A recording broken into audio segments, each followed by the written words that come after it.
SP Balasubramaniam அவருடைய இனிமையான குரல்களில் நம்ம எல்லாரையுமே கட்டி போட்டவர்.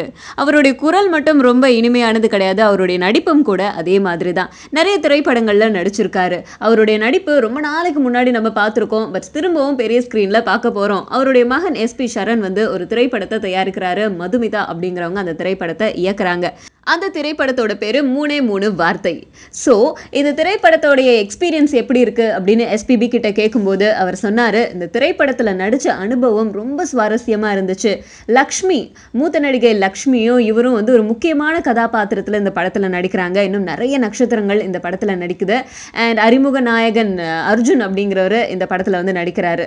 அது மட்டும் இல்லாமல் இந்த திரைப்படத்தில் ஒரு அறிமுக இசையமைப்பாளரும் இருக்காரு. அவர் பழம்பெரும் மிருதங்க கலைஞர் மூர்த்தி அவங்களுடைய பேரனாம். ஸோ அவருடைய இசை அப்படி இருக்கு, ரொம்ப அழகா இருக்கு. அந்த இசையில நானும் ஒரு பாடல் பாடியிருக்கேன் அப்படின்னு சொல்லியிருக்காரு, வாழும் நாள் அப்படிங்கிற பாடல். ஸோ புதுமுக இசையமைப்பாளர் கார்த்திகேய மூர்த்திக்கு என்னுடைய அன்பான வாழ்த்துக்கள் அப்படின்னு சொல்லியிருக்காரு. இந்த திரைப்படம் கமர்ஷியல் மூவிலேருந்து கொஞ்சம் மாறுபடும். அது மட்டும் இல்லாமல் இந்த மாதிரி திரைப்படம் மூலமாக இளைஞர்களுக்கு நல்ல செய்திகளை சொல்லிட்டு இருக்காரு நம்ம எஸ்பி சரண்.